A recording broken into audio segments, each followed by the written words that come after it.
They have no idea what's going on.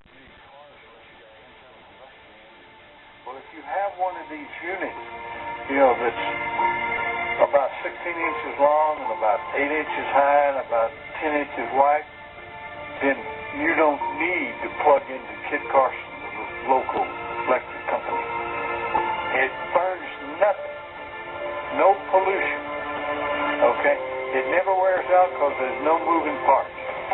City Klein uses an alternative fuel source once thought impossible. He says people still have trouble believing him when he reveals his liquid fuel. Water and electricity, and we break it down through our very unique electrolysis process. Klein has just patented his process of converting H2O to HHO, producing a gas that combines the atomic power of hydrogen with the chemical stability of water. It turns right back to water. You see the water running off of it. Klein originally designed his water-burning engine for cutting metal. He thought his invention would replace volatile acetylene in welding factories. And then one day, as he drove to his laboratory in Clearwater, he thought of another way to burn his HHO gas. On a 100-mile trip, we use about 4 ounces of water. Klein says his prototype 1994 Ford Escort can travel exclusively on water, though he currently has it rigged to run as a water and gasoline hybrid. Simply speaking, it can change the world by reducing our dependence on fossil fuels. These are equivalent to our... Pete Dominici is helping Klein take his hydrogen technology patents from a 2-room office in Clearwater to consumer markets around the world. You know what? Microsoft came out of nowhere, came out of the garage. Why not hydrogen technology? The duo is already in negotiations with one U.S. automaker and the U.S. government. Their plans have grown from basic welding with water to powering the entire world from the safest and cleanest fuels on Earth. Members of Congress recently invited Teddy Klein to Washington to demonstrate his technology. Now his company is currently developing a Hummer for the U.S. military that can run on both water and gasoline. I have concluded that it's based on a few people making a lot of money and gaining power. We have cartels. We have a whole set of cartels in the area, interlocking corporations, and behind this we have a few people who are quite wealthy and who own most things. It's about ego. Everybody's trying to be the big monkey. It's really as simple as that. Who's control of petroleum in the world? A lot of people think that Iraq, Iran, and so on and so. They don't. We control it.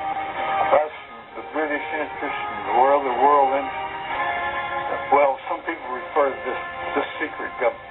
I would say that in terms of profiting from the status quo, big oil, there are certain geopolitical and financial infrastructures that would not welcome a definitive replacement to the fossil fuels. So what we get is the great Armageddon everybody's been dreading. The energy crisis going right now, in my view, will probably evoke a great Armageddon that we've all feared so long in about 2007. It's about a few people who really are playing an old, dangerous, costly game for their own pocketbook and power struggle.